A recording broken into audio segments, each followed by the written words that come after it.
रक्षाबंधन क्यों मनाया जाता है और कब से शुरू हुआ? आखिर रक्षाबंधन क्यों मनाया जाता है? रक्षाबंधन आने वाला है। ये सुनकर ही बहुत सी बहनों के चेहरों पर खुशी झलक जाती है। ये रिश्ता इतना ज्यादा पवित्र होता है कि इसका सम्मान पूरी दुनिया भर में किया जाता है। ऐसे में शायद ही कोई होगा जिसे कि ये न पता हो कि रक्षाबंधन का अर्थ क्या है और इसे कैसे मनाया जाता है।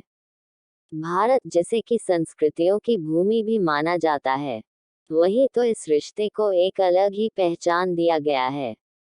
इसका इतना ज्यादा महत्व है कि इसे एक त्योहार के रूप में मनाया जाता है। इस पर्व रक्षाबंधन को श्रावण माह के पूर्णिमा के दिन मनाया जाता है, जो कि अक्सर अगस्त के महीने में आता है। तो फिर बिना देरी के चलिए शुरू करते हैं। रक्षाबंधन भाई बहन का प्रतीक माना जाता है। रक्षाबंधन भाई बहन के पवित्र रिश्ते को जताता है और घर में खुशियां लेकर आता है। इसके अलावा ये त्योहार भाइयों को याद दिलाता है कि उन्हें अपनी बहनों की रक्षा करनी चाहिए। इस मौके पर एक बहन अपने भाई के कलाई में राखी बांधती है। वही वो भगवान से ये मांगती है कि उसका भाई हमेशा खुश रहे और स्वस्थ रहे।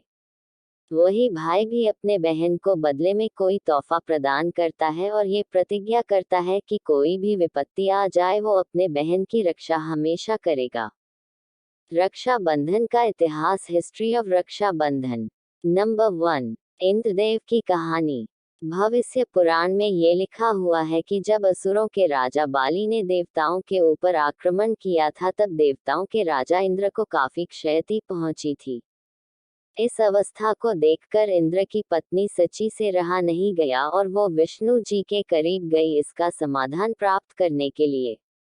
तब प्रभु विष्णु ने एक धागा सची को प्रदान किया और कहा कि वो इस धागे को जाकर अपने पति के कलाई पर बांध दे। और जब उन्होंने ऐसा किया तब इंद्र के हाथों राजा बलि की पराजय हुई। इसलिए पुराने समय में युद्ध में जाने से पूर्व राजा और उनके सैनिकों के हाथों में उनकी पत्नी और बहनें राखी बांधा करती थी जिससे वो सकुशल घर जीत कर लौट सकें। नंबर 2, सम्राट अलेक्जेंडर और सम्राट पुरु। राखी त्योहार के सबसे पुरानी कहानी सन 300 BC में हुई थी। उस समय जब अलेक्जेंडर ने भारत जीतने के लिए अपनी पूरी सेना के साथ यहाँ आया था। उस समय भारत में सम्राट पुरु का काफी बोलबाला था। जहां अलेक्जेंडर ने कभी किसी से भी नहीं हारा था, उन्हें सम्राट पुरु के सेना से लड़ने में काफी दिक्कत हुई। जब अलेक्जेंडर की पत्नी को रक्षाबंधन के बारे में पता चला तब उन्होंने सम्राट पुरु के लिए एक राखी भेजी थी जिससे कि वो अलेक्जेंडर को जान से न मार दे। वही पुरु ने भी अपनी बहन का कहना माना और अलेक्जेंडर पर हमला नहीं किया था। नंबर 3, रानी कर्णावती और सम्राट हुमायूं। रानी कर्णावती और सम्राट हुमायूं की कहानी का कुछ अलग ही महत्व है। ये उस समय की बात है जब राजपूतों को मुसलमान राजाओं से युद्ध करना पड़ रहा था अपनी राज्य को बचाने के लिए। राखी उस समय भी प्रचलित थी जिसमें भाई अपने बहनों की रक्षा करता है। उस समय चित्तौड़ की रानी कर्णावती हुआ करती थी। वो एक विधवा रानी थी और ऐसे में गुजरात के सुल्तान बहादुर शाह ने उन पर हमला कर दिया। ऐसे में रानी अपने राज्य को बचा सकने में असमर्थ होने लगी। इस पर उन्होंने एक राखी सम्राट हुमायूं को भेजा उनकी रक्षा करने के लिए। और हुमायूं ने भी अपनी बहन की रक्षा के हेतु अपनी एक सेना की टुकड़ी चित्तौड़ भेज दिया, जिससे बाद में बहादुर शाह के सेना को पीछे हटना पड़ा था। नंबर 4, कृष्ण और द्रौपदी की कहानी। लोगों की रक्षा करने के लिए लॉर्ड कृष्णा को दुष्ट राजा शिशुपाल को मारना पड़ा। इस युद्ध के दौरान कृष्ण जी की अंगूठी में गहरी चोट आई थी, जिसे देखकर द्रौपदी ने अपने वस्त्र का उपयोग कर उनका खून बहने को रोक दिया था। भगवान कृष्ण को द्रौपदी की इस कार्य से काफी प्रसन्नता हुई और उन्होंने उनके साथ एक भाई बहन का रिश्ता निभाया। वहीं उन्होंने उनसे ये भी वादा किया कि समय आने पर वो उनका जरूर से मदद करेंगे। बहुत वर्षों बाद जब द्रौपदी को कुरु सभा में जुए के खेल में हारना पड़ा तब कौरवों के राजकुमार दुःशासन ने द्रौपदी का चिरहरण करने लगा।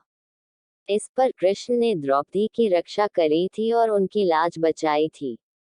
नंबर 5, महाभारत में राखी। भगवान कृष्ण ने युधिष्ठिर को ये सलाह दी कि महाभारत के लड़ाई में खुद को और अपने सेना को बचाने के लिए उन्हें राखी का जरूर से उपयोग करना चाहिए युद्ध में जाने से पहले। इस पर माता कुंती ने अपने नाती के हाथों में राखी बांधी थी, वही द्रौपदी ने कृष्ण के हाथों पर राखी बांधा था। नंबर 6, यम और यमुना की कहानी।